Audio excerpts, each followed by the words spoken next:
Good morning, all. This is Sunday morning coffee. I want to say it's 2:39. I'm sitting in the shop this morning. I had some correspondences to deal with and some notes to jot and planning, and I got to pick up some equipment and head to a customer that I do work with for a few hours on Sundays, and so forth. I want to kind of bounce in. I've explained that I'm opening up shop again. The shop isn't a shop yet. We're performing work, we're billing out work, but we're not established as a shop. We haven't begun yet. So in this journey, everything that I've learned, everything that I've lost, everything I've had to leverage, everything.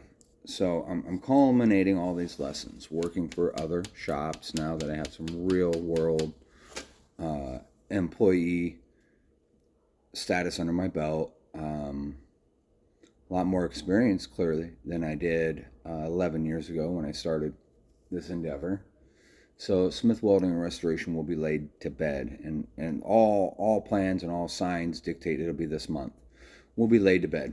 It'll be laid to rest. It'll go away and allowed to rest easy from here. 4Q Customs will be the moniker, and we've got a logo. We got something of a shadow identity right now until I get everything all official like through paperwork, government streams, and so forth.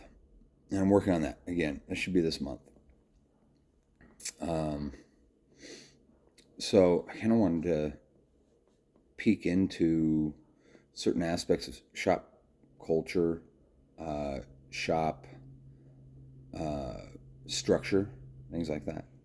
Right now, the old adage, not all money is good money, and even not good money sometimes must be taken and handled, and you take it and handle it with care, and you have to be forward thinking enough where I wasn't before. I just muddled on. I just kept smashing my head against that wall hoping things would change. Insanity is at work. I never stood back and looked and readdressed issues that I knew, I saw, and I felt helpless. I'm dealing with those now. We got some used car lot stuff, and that just ran me over. The old shop entity, it just ran it over, and it took over. The restoration, the fabrication, the hot rods, it all fell by the wayside, and that was my fault and my problem. It doesn't work that way anymore. We still work on the restoration stuff and the hot rods every week. Something gets done, no matter how small or big, hours wise, production wise. But here's some things I've noticed, I've learned in certain situations. One is I'm finding a lot of guys that want to pound their chest and say they pay really well.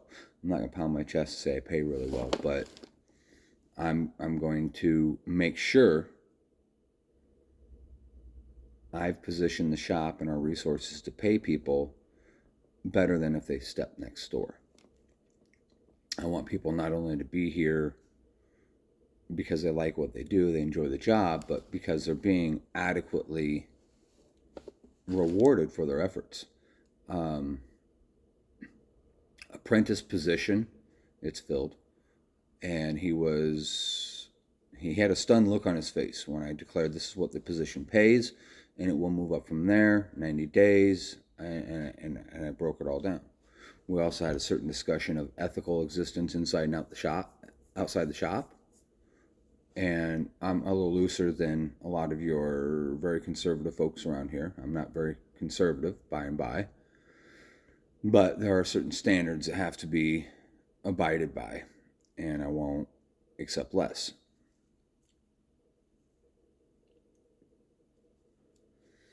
And those are discussed ad nauseum probably to the poor kid that's here and anybody else that comes along. And my journeyman pay scale starts at right at or just above the median income of the area. and it goes up from there to something fairly appreciable.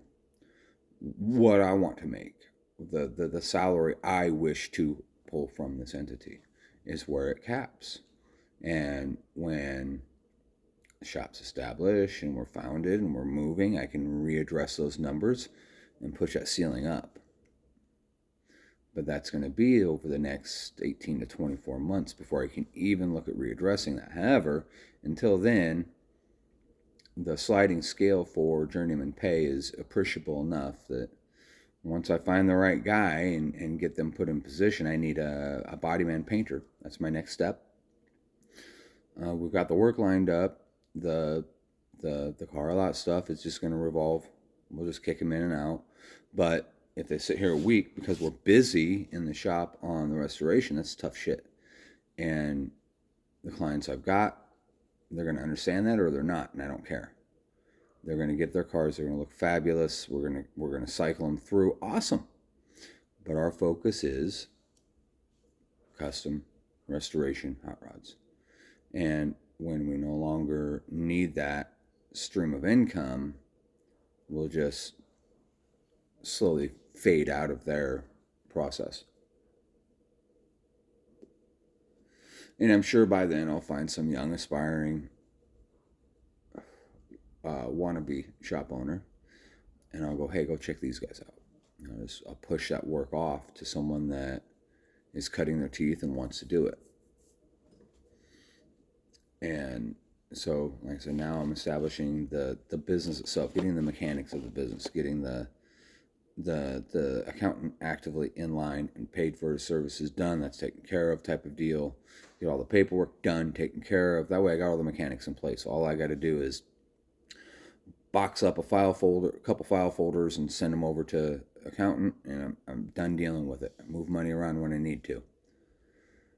And that part will greatly alleviate the process. And they'll probably show me efficiencies and deficiencies financially that I need to address.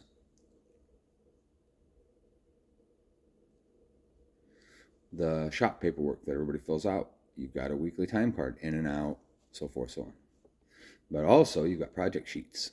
Each project gets its own sheet. It goes in its file for the customer so it can be broke down and billed. Time and materials. So I've got those on hand, ready to use those now. That was this week. So it's little steps along the way that I'm accomplishing. I've disqualified at least 3 customers in the last week and a half.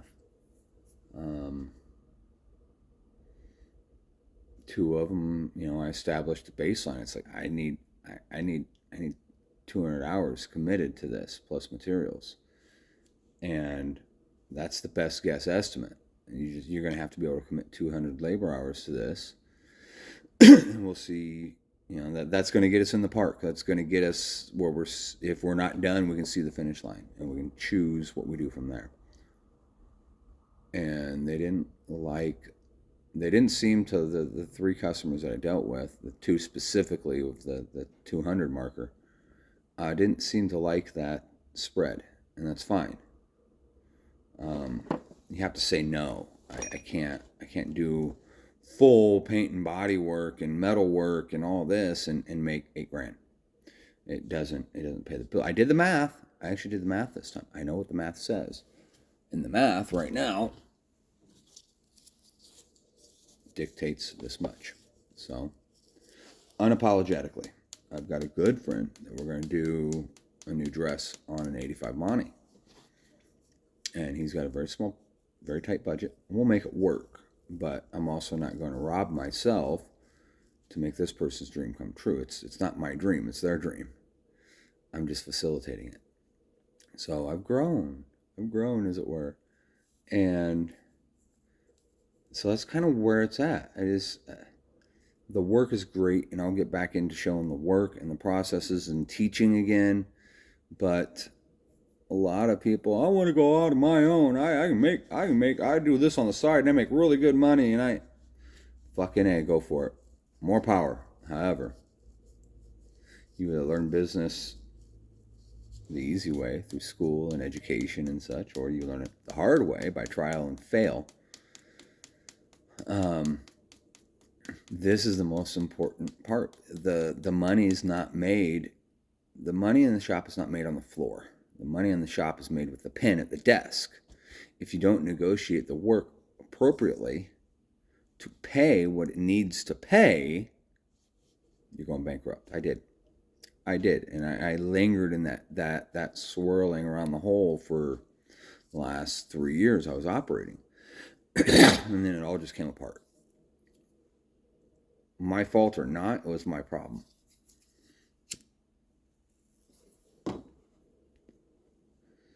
And it's stressful as all hell. I never wanted to sit in the worry hole again, but I put my fate in existence and my family's existence in the hands of 2 other shop owners, and I watched them tarry along and make a lot of the same errors that I've made. Like, well, fuck, they're not doing me any better than I did me. And I've learned these lessons. Now, I'm looking at some of the lessons I've learned and going, I'm doing it again, dealing with car lots. But I also know it's a Band-Aid. It's a temporary solution. So once I establish the business entity properly, I've got a really big project coming in, and I will document the entirety of it, because it's going to come in a wadded up mess.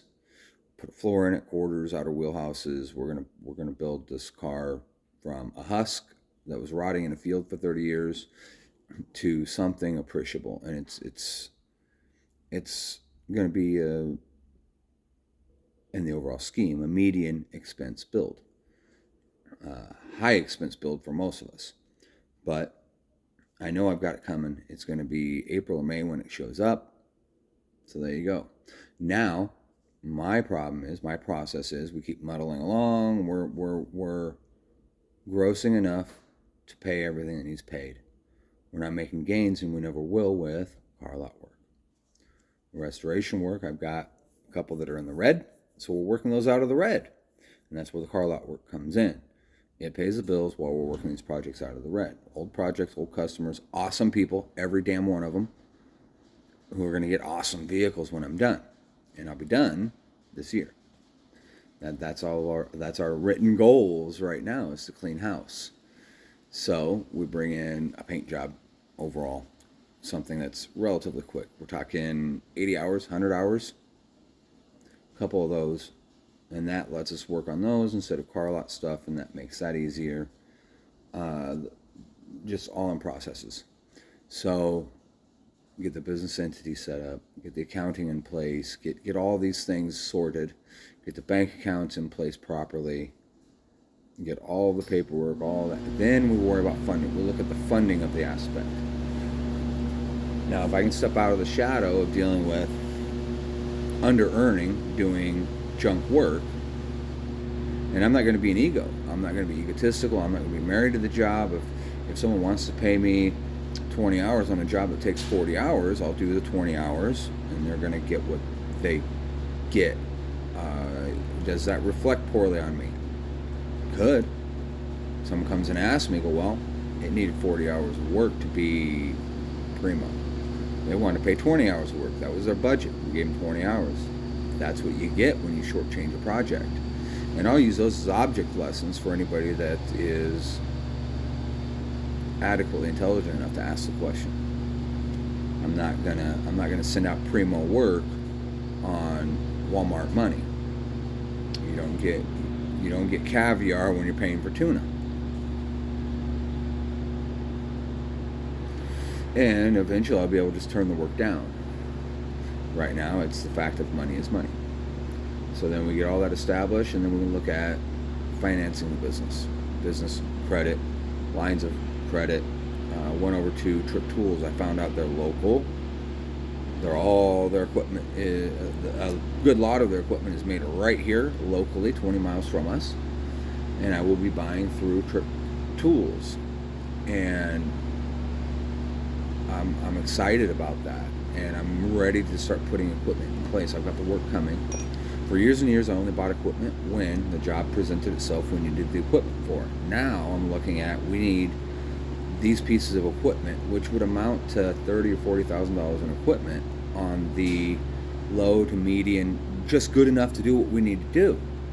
Not heavy industrial production, which we'll never do. Small shop, small volume, small cap. But now I'm going to start putting equipment in place and figure out that financing to do so. If I can leverage that and get it in place, then we can make the money with the equipment that pays the bill, that does the thing and the stuff.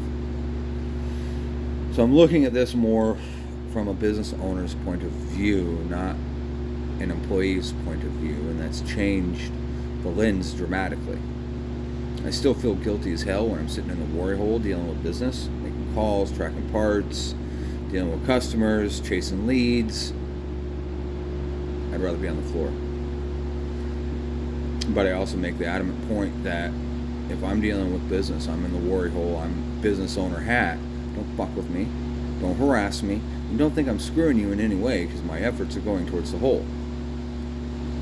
The one apprentice I've got thoroughly understands that. Anybody else comes to that door, they will thoroughly understand that, or they'll find themselves back out the door. I've had that issue. They see me taking care of business, not on the floor doing the labor, and they think I'm screwing around. Won't tolerate it. So I've had to become a little harder over the years. This is a long one. I'm going to let you go. Get out of your hair. Thank you.